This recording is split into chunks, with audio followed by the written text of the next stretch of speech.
Hi ಎಲ್ಲರಿಗೂ ನಮಸ್ಕಾರ. ನಾನಿವತ್ತು ಚಿಕನ್ ಸಾರು ಮಾಡ್ತಾಯಿದ್ದೀನಿ. ಈ ಚಿಕನ್ ಸಾರು ತುಂಬ ಸಿಂಪಲ್ಲಾಗಿ ಆಮೇಲೆ ಅಷ್ಟೇ ಟೇಸ್ಟಿಯಾಗೂ ಇರುತ್ತೆ. ಇದಕ್ಕೆ ಜಾಸ್ತಿ ಸ್ಪೈಸಸ್ ಆಗಲಿ ಜಾಸ್ತಿ ಇಂಗ್ರೀಡಿಯೆಂಟ್ಸ್ ಎಲ್ಲ ಏನೂ ಅವಶ್ಯಕತೆ ಇಲ್ಲ. ತುಂಬ ಸಿಂಪಲ್ಲಾಗಿ ಮಾಡ್ಕೊಳ್ಳುವಂಥದ್ದು ಇದು. ಆಮೇಲೆ ತಿನ್ನೋಕ್ಕೂ ತುಂಬ ಚೆನ್ನಾಗಿರುತ್ತೆ. ಎಲ್ಲದ್ರ ಜೊತೆನೂ ತಿನ್ಬೋದು. ಚಪಾತಿ, ಪೂರಿ, ಜೋಳದ ರೊಟ್ಟಿ ಜೊತೆ ಅಂತೂ ತುಂಬ ಅದ್ಭುತವಾಗಿರುತ್ತೆ ಇದು. ಇದನ್ನು ಹೇಗೆ ಮಾಡೋದು, ಇದಕ್ಕೆ ಏನೇನು ಬೇಕು ಅಂತ ಒಂದು ಸರ್ತಿ ನೋಡ್ಕೊಂಡು ಬರೋಣ. ಮೊದಲಿಗೆ ನಾನಿಲ್ಲಿ ಒಂದು ಮೀಡಿಯಮ್ ಸೈಜ್ದು ದಪ್ಪ ಈರುಳ್ಳಿನ ನೋಡಿ ಈ ಥರ ಕಟ್ ಮಾಡ್ಕೊಂಡಿದ್ದೀನಿ. ಅಂದರೆ ದಪ್ಪಗೆ ಇದನ್ನು ನಾನು ಫ್ರೈ ಮಾಡ್ಕೊತೀನಿ. ಅದಕ್ಕೆ ಈ ಥರ ದಪ್ಪ ಕಟ್ ಮಾಡ್ಕೊಂಡಿದ್ದೀನಿ. ಯಾವ ಥರ ಅಂದರೆ ನಾವು ಫ್ರೈ ಮಾಡ್ಕೊಳ್ಳೋವಾಗ ಪದ್ರ ಬಿಚ್ಕೋಬೇಕು, ಆ ಥರ ಕಟ್ ಮಾಡ್ಕೋಬೇಕು. ಆಮೇಲೆ ಒಂದು ಗಡ್ಡೆ ಬೆಳ್ಳುಳ್ಳಿ, 2 ಇಂಚಷ್ಟು ಶುಂಠಿ ತೊಗೊಂಡಿದ್ದೀನಿ, ಒಂದು ಮೀಡಿಯಮ್ ಸೈಜ್ ಟೊಮಾಟೊ ತೊಗೊಂಡಿದ್ದೀನಿ, 1/2 kg ಚಿಕನ್ನು, ಎಣ್ಣೆ, ನಮ್ಮದು ಮಸಾಲೆ ಸಾಂಬಾರು ಪುಡಿ, ಆಮೇಲೆ ಕೊತ್ತಂಬರಿ, ಅರಿಶಿನ, ಉಪ್ಪು, ಜೀರಿಗೆ ಟೀ ಸ್ಪೂನು 2 ತೊಗೊಂಡಿದ್ದೀನಿ, 1 ಟೀ ಸ್ಪೂನಷ್ಟು ಶಾಜೀರ ತೊಗೊಂಡಿದ್ದೀನಿ, 4 ಕಾಳು ಮೆಣಸು, 2 ಇಂಚಷ್ಟು ಚಕ್ಕೆ, 3 ಲವಂಗ, ಆಮೇಲೆ ಒಂಚೂರು ಪುದೀನ. ಇದು ಆಪ್ಷನಲ್, ನಿಮ್ಗೆ ಬೇಕು ಅಂದರೆ ಹಾಕೋಬೋದು, ಇಲ್ಲಾಂದರೆ ಸ್ಕಿಪ್ ಕೂಡ ಮಾಡ್ಬೋದು. ಇವಾಗ ಇದನ್ನು ಹೇಗೆ ಮಾಡೋದು ಅಂತ ನೋಡೋಣ. ಮೊದಲಿಗೆ ನಾನಿಲ್ಲಿ ಪ್ಯಾನ್ ಬಿಸಿ ಮಾಡೋಕ್ಕೆ ಇಟ್ಕೊಂಡಿದ್ದೀನಿ. ಇವಾಗ ಇದು ಡ್ರೈ ಸ್ಪೈಸಸ್ ಎಲ್ಲ ಇದೆಯಲ್ಲ, ಇದಕ್ಕೆ ಎಣ್ಣೆ ಹಾಕಬಾರ್ದು, ನಾವು ಬರೀ ಡ್ರೈ ರೋಸ್ಟ್ ಮಾಡ್ಕೋಬೇಕು ಇದನ್ನೆಲ್ಲನೂ. ಗ್ಯಾಸ್ ಮಾತ್ರ ಈ ಟೈಮಲ್ಲಿ ಸಿಮ್ಮಲ್ಲೇ ಇರಬೇಕು. ಕೈ ಬಿಡ್ದಂಗೆ ಹಾಗೆ ನಾವು ಮಿಕ್ಸ್ ಮಾಡ್ಕೋತಾನೆ ಇರಬೇಕು ಇದನ್ನು. ಇಲ್ಲಾಂದರೆ ಮಸಾಲೆ ಎಲ್ಲ ಒಂದು ಫುಲ್ಲು ಸ್ಮೆಲ್ ಸೀದೋದಂಗೆ ಸ್ಮೆಲ್ ಬರುತ್ತೆ, ಚೆನ್ನಾಗಿರಲ್ಲ, ಆಮೇಲೆ ಚಿಕನ್ ಸಾರು ಟೇಸ್ಟ್ ಇರಲ್ಲ. ಅದಕ್ಕೆ ನಿಧಾನಕ್ಕೆ ನೀಟಾಗಿ ಈ ಥರ ಮಿಕ್ಸ್ ಮಾಡ್ಕೋಬೇಕು, ಚೆನ್ನಾಗಿರುತ್ತೆ. ಇದರಲ್ಲಿ ಎಲ್ಲ ನಾವು ಚಿಕನ್ ಸಾರಿಗೆ ಎಲ್ಲನೂ ಫ್ರೈ ಮಾಡ್ಕೊಂಡು ಹಾಕ್ಕೊಂಡ್ರೆ ಆ ಫ್ಲೇವರ್ ಚೆನ್ನಾಗಿರುತ್ತೆ. ಇದಕ್ಕೆ ನೀವು ಗಸಗಸೆನೂ ಹಾಕೋಬೋದು, ಆಮೇಲೆ ಎಳ್ಳು ಹಾಕೋಬೋದು. ನಾನು ಸ್ಕಿಪ್ ಮಾಡಿದ್ದೀನಿ, ನಾನು ಹಾಕಿಲ್ಲ. ಬೇಕನ್ನೋರು ಗಸಗಸೆ ಮತ್ತು ಎಳ್ಳು ಹಾಕೋಬೋದು. ನಾನು ಮಟನ್ ಸಾರಿಗೆ ಅದನ್ನೆಲ್ಲ ಯೂಸ್ ಮಾಡ್ತೀನಿ, ಗಸಗಸೆ ಮತ್ತು ಎಳ್ಳನ್ನ. ಚಿಕನ್ ಸಾರಿಗೆ ನಾನು ಜಾಸ್ತಿ ಸ್ಪೈಸಸ್ ಎಲ್ಲ ಮಿಕ್ಸ್ ಮಾಡ್ಕೊಳ್ಳೋಕೆ ಹೋಗಲ್ಲ. ನೋಡಿ ದಪ್ಪ ಈರುಳ್ಳಿನ ಈ ಥರ ಕಟ್ ಮಾಡ್ಕೊಂಡಿದ್ದೆ ನಾನು ದಪ್ಪಗೆ. ಇವಾಗ ಇದನ್ನು ಹಾಕ್ಕೊಂಡಿದ್ದೀನಿ. ಮೊದಲಿಗೆ ನಾನು ಎಣ್ಣೆ ಹಾಕ್ದಂಗೆ ಹಾಗೆ ಮಿಕ್ಸ್ ಮಾಡ್ಕೋತೀನಿ. ಒಂದು ಸ್ವಲ್ಪ ಅದರದ್ದು ಹಸಿ ಏನಿರುತ್ತಲ್ಲ, ಹಸಿ ಅಂಶ ಎಲ್ಲ ಹೋಗಬೇಕು, ಅಲ್ಲಿವರೆಗೂ ಹಾಗೆ ಮಾಡ್ಕೋತೀನಿ. ನೋಡಿ ಇವಾಗ ಆಗಿದೆ. ಟೀ ಸ್ಪೂನಷ್ಟು ಎಣ್ಣೆ ಹಾಕೋತಾ ಇದ್ದೀನಿ.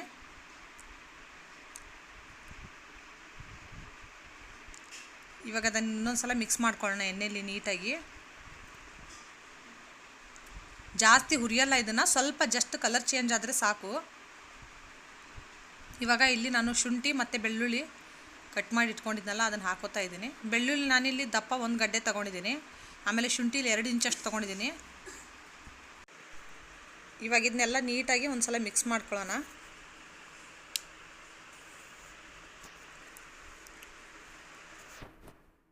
ಇದನ್ನು ಜಾಸ್ತಿ ನಾವು ಹೊತ್ಸೋಕೆ ಹೋಗಬಾರ್ದು, ಜಸ್ಟ್ ನಾವು ಇದು ಮಿಕ್ಸ್ ಮಾಡ್ಕೋಬೇಕು. ಆಮೇಲೆ ಈ ಟೈಮಲ್ಲಿ ಗ್ಯಾಸ್ ಸಿಮ್ಮಲ್ಲೇ ಇಟ್ಕೊಂಡಿದ್ದೀನಿ, ಇಲ್ಲಾಂದರೆ ಫುಲ್ಲು ಸಿದ್ದೋಗ್ಬಿಡುತ್ತೆ ಬೆಳ್ಳುಳ್ಳಿ ಎಲ್ಲ. ಬೆಳ್ಳುಳ್ಳಿ ಬೇಗನೆ ಬ್ಲ್ಯಾಕ್ ಆಗಿಬಿಡುತ್ತೆ, ಅದಕ್ಕೋಸ್ಕರ ಈ ಥರ ನೀಟಾಗಿ ಫ್ರೈ ಮಾಡ್ಕೋಬೇಕು. ನೋಡಿ ಕಾಣಿಸ್ತಾ ಇದೆ ನಿಮಗೆ ಇವಾಗ ಬೆಳ್ಳುಳ್ಳಿ ಎಲ್ಲ ಕಲರ್ ಚೇಂಜ್ ಆಗಿದೆ ಅಂದ್ಬಿಟ್ಟು. ಸ್ವಲ್ಪ ಶುಂಠಿನ ಇನ್ನೊಂದು ಸ್ವಲ್ಪ ಫ್ರೈ ಆಗಲಿ. ಬೆಳ್ಳುಳ್ಳಿ ಆಗಿದೆ ಇವಾಗ, ಇಲ್ಲಾಂದರೆ ಆ ಹಸಿ ವಾಸನೆ ಹಾಗೆ ಬರುತ್ತೆ, ಅದಕ್ಕೋಸ್ಕರ. ಇವಾಗ ನಾನು ಮೀಡಿಯಮ್ ಟೊಮೊಟೊನ ಇಲ್ಲಿ ಮೀಡಿಯಮ್ ಸೈಜಲ್ಲಿ ಕಟ್ ಮಾಡಿ ಇಟ್ಕೊಂಡಿದ್ದೀನಿ, ದಪ್ಪ. ಟೊಮೊಟೊ ಇಲ್ಲಿ ಜಾಸ್ತಿ ಹಾಕೋಕ್ಕೆ ಹೋಗಬಾರ್ದು, ಚಿಕನ್ ಸಾರಲ್ಲಿ ಚೆನ್ನಾಗಿರಲ್ಲ. ಬೇಕು ಅಂದರೆ ಮಟನ್ ಸಾರಲ್ಲಿ, ಫಿಶ್ ಸಾರಲ್ಲೆಲ್ಲ ಹಾಕೋಬೋದು. ಚಿಕನ್ ಸಾರಿಗೆ ಅಷ್ಟೊಂದು ಚೆನ್ನಾಗಿರಲ್ಲ. ಅದಕ್ಕೆ ನಾನಿಲ್ಲಿ ಚಿಕ್ಕದು ಒಂದೇ ಒಂದು ಟೊಮೊಟೊ ತೊಗೊಂಡಿದ್ದೀನಿ, ಅದನ್ನು ಕೂಡ ನೀಟಾಗಿ ಫ್ರೈ ಮಾಡ್ಕೋಬೇಕು. ಇವಾಗ ಸ್ವಲ್ಪ ಎಣ್ಣೆ ಕಮ್ಮಿ ಆಗಿತ್ತು, ಅದಕ್ಕೋಸ್ಕರ ಮತ್ತೆ 1 ಟೀ ಸ್ಪೂನಷ್ಟು ಎಣ್ಣೆ ಹಾಕ್ಕೊಂಡಿದ್ದೀನಿ. ಇವಾಗೆಲ್ಲನೂ ಮತ್ತೆ ಒಂದು ಸಲ ನೀಟಾಗಿ ಮಿಕ್ಸ್ ಮಾಡ್ಕೊಳ್ಳೋಣ.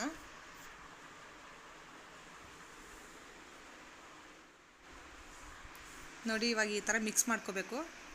ಒಂದು 2 ನಿಮಿಷ ಬಿಟ್ಬಿಡೋಣ ಹಂಗೆ.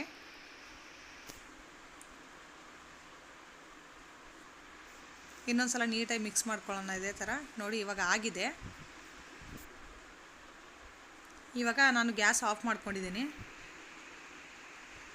ಒಂದು 2 ನಿಮಿಷ ತಣ್ಣಗಾಗೋವರೆಗೂ. ಇವಾಗ ತಣ್ಣಗಾಗಿದೆ. ಇವಾಗ ನಾನಿದು ಮಿಕ್ಸಿ ಜಾರ್ಗೆ ಟ್ರಾನ್ಸ್ಫರ್ ಮಾಡ್ಕೋತೀನಿ. ಇನ್ನೂ ಸ್ವಲ್ಪ ಒಂಚೂರು ಬಿಸಿ ಇದೆ, ಇನ್ನೊಂದು ಸ್ವಲ್ಪ ತಣ್ಣಗಾಗಲಿ. ನಾನು ಅಲ್ಲಿವರೆಗೂ ಮಿಕ್ಸಿ ಜಾರಲ್ಲಿ ಹಾಕಿ ಹಂಗೆ ಬಿಡ್ತೀನಿ ತಣ್ಣಗಾಗೋವರೆಗೂ.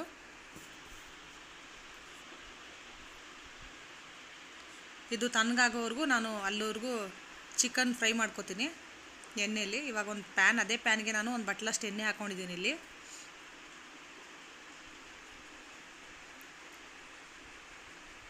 ಎಣ್ಣೆ ಚೆನ್ನಾಗಿ ಕಾಯಬೇಕು ಇಲ್ಲಿ.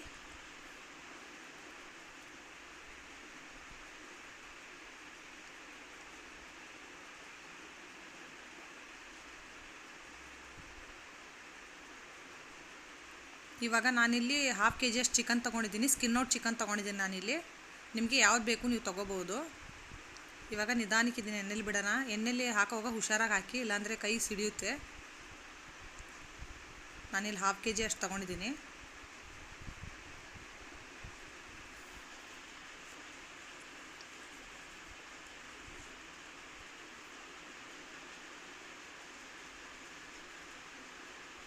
ನೀಟಾಗಿ ಮಿಕ್ಸ್ ಮಾಡ್ಕೊತಾ ಇದ್ದೀನಿ ನೋಡಿ. ಇಲ್ಲಿ ಫಸ್ಟು ಒಂದು ಸಲ ಇದು ಚಿಕನ್ ನೀರು ಬಿಡೋವರೆಗೂ ನೀಟಾಗಿ ಮಿಕ್ಸ್ ಮಾಡ್ಕೊಳ್ಳಿ. ಇವಾಗ ಚಿಕನ್ ಆಗೋವರೆಗೂ ನಾನಿಲ್ಲಿ ಪುದೀನ ಹಾಕೋತಾ ಇದ್ದೀನಿ. ಪುದೀನ ಜಸ್ಟ್ ನಾನಿಲ್ಲಿ ಒಂದು 4-5 ಎಲೆ ಅಷ್ಟೇ ತೊಗೊಂಡಿದ್ದೀನಿ. ಆಮೇಲೆ ಒಂದು ಬಟ್ಲಷ್ಟು ಕೊತ್ತಂಬರಿ ತೊಗೊಂಡಿದ್ದೀನಿ, ವಾಶ್ ಮಾಡಿ ಇಟ್ಕೊಂಡಿದ್ದೀನಿ, ಎರಡೂ ಪುದೀನೂ ಮತ್ತು ಕೊತ್ತಂಬರಿನೂ. ಆಮೇಲೆ ಇದು ಸ್ಪೈಸಸ್ ಇದೆಯಲ್ಲ, ಡ್ರೈ ಸ್ಪೈಸಸ್ ಎಲ್ಲ ಅದನ್ನು ಹಾಕ್ಕೊಂಡಿದ್ದೀನಿ, ರೋಸ್ಟ್ ಮಾಡಿರೋಂಥದ್ದೆಲ್ಲ. ಇವಾಗ ಇದನ್ನು ನಾವು ಒಂದು ಪೇಸ್ಟ್ ಮಾಡ್ಕೊಳ್ಳೋಣ. ನೋಡಿ ಚಿಕನ್ ಆಗ್ತಾಯಿದೆ, ಕಲರ್ ಚೇಂಜ್ ಆಗಿದೆ, ನಿಮಗೆ ಕಾಣಿಸ್ತಾ ಇದೆ ಇಲ್ಲಿ.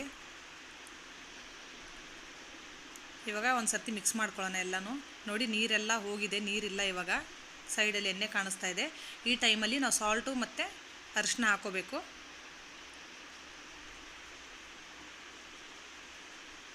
ಇವಾಗೆಲ್ಲನೂ ನೀಟಾಗಿ ಮಿಕ್ಸ್ ಮಾಡ್ಕೊಳ್ಳೋಣ. ಈ ಟೈಮಲ್ಲಿ ಸ್ವಲ್ಪ ಉಪ್ಪು ಹಾಕಿದ್ರೆ ಚಿಕನ್ ಉಪ್ಪು ಹಿಡ್ಕೊಳ್ಳುತ್ತೆ, ಸಪ್ಪೆ ಸಪ್ಪೆ ಹತ್ತಲ್ಲ ಚಿಕನ್ ಸಾರು ತಿನ್ನುವಾಗ, ಸ್ವಲ್ಪ ಉಪ್ಪೆಲ್ಲ ಹಿಡ್ಕೊಳ್ಳುತ್ತೆ ಅಂತ.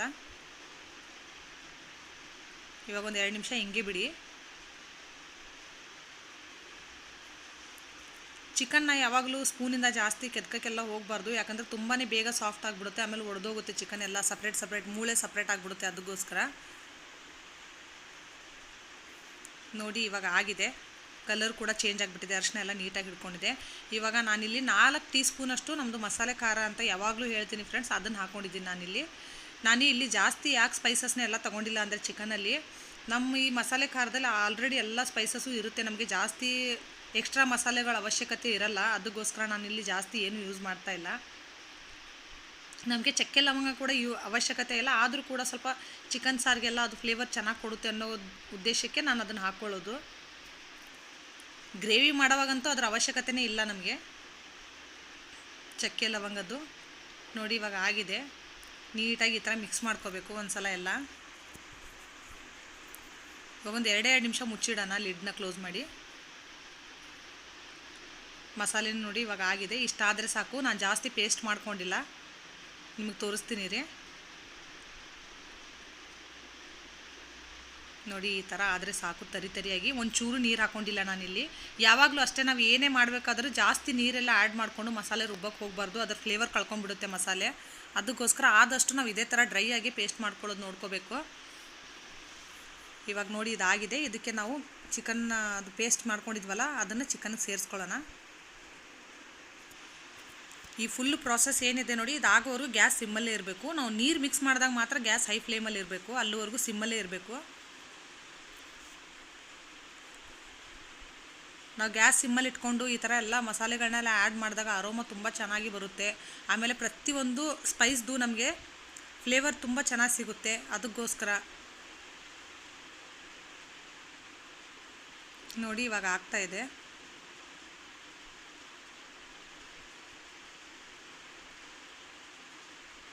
ಇವಾಗ ಇದಕ್ಕೆ ಸ್ವಲ್ಪ ನೀರು ಮಿಕ್ಸ್ ಮಾಡ್ಕೋತಾ ಇದ್ದೀನಿ. ಅದೇ ಜಾರಿಂದ ನನ್ನ ಮಸಾಲೆನೆಲ್ಲ ರುಬ್ಬಿದ್ನಲ್ಲ, ಅದೇ ಜಾರ್ ಒಳಗಡೆ ನಾನು ಸ್ವಲ್ಪ ನೀರಿತ್ತು, ಆ ನೀರನ್ನ ಹಾಕಿ ಅದಕ್ಕೆ ಹಾಕ್ಕೊಂಡಿದ್ದೀನಿ ಚಿಕನ್ಗೆ. ಇವಾಗ ಒಂದು ಸಲ ನೀಟಾಗಿ ಮಿಕ್ಸ್ ಮಾಡ್ಕೊಳ್ಳೋಣ. ಸ್ವಲ್ಪನೇ ಹಾಕ್ಕೊಂಡಿದ್ದೀನಿ ನಾನು ನೀರು, ಒಂದು ಹಾಫ್ ಗ್ಲಾಸ್ ಅಷ್ಟು. ಒಂದು 2 ನಿಮಿಷ ಹೀಗೆ ಕುದಿಯೋಕ್ಕೆ ಬಿಡೋಣ. ಇದಾದಮೇಲೆ ನಾನು ಇಲ್ಲಿ ಕೆಟಲಲ್ಲಿ ನೀರು ಬಿಸಿ ಮಾಡಿ ಇಟ್ಕೊಂಡಿದ್ದೆ ನಾನು, ಅದನ್ನೇ ಇವಾಗ ಹಾಕ್ತಾಯಿದ್ದೀನಿ. ನೀರು ನೋಡ್ಕೊಂಡು ಹಾಕ್ಕೊಳ್ಳಿ, ನಿಮ್ಗೆ ಎಷ್ಟು ಬೇಕೋ ಅಷ್ಟು.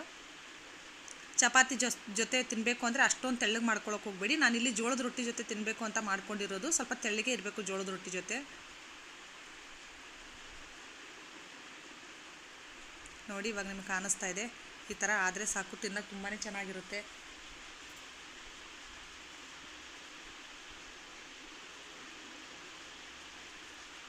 ಇವಾಗ ಒಂದು 2 ಕುದಿ ಬರೋವರೆಗೂ ನಾವು ಕುದಿಸ್ಕೋಬೇಕು, ಜಾಸ್ತಿ ಕುದಿಸೋಕೆ ಹೋಗಬಾರ್ದು. ಯಾಕಂದರೆ ಚಿಕನ್ ಆಲ್ರೆಡಿ ನಾವು ಎಣ್ಣೆಲೆಲ್ಲ ಫ್ರೈ ಮಾಡ್ಕೊಂಡಿದ್ದೀವಿ, ಮಸಾಲೆ ಜೊತೆ ಫ್ರೈ ಮಾಡ್ಕೊಂಡಿದ್ದೀವಿ, ಆಲ್ರೆಡಿ 80% ಬೆಂದೋಗಿರುತ್ತೆ ಅಲ್ಲೇ.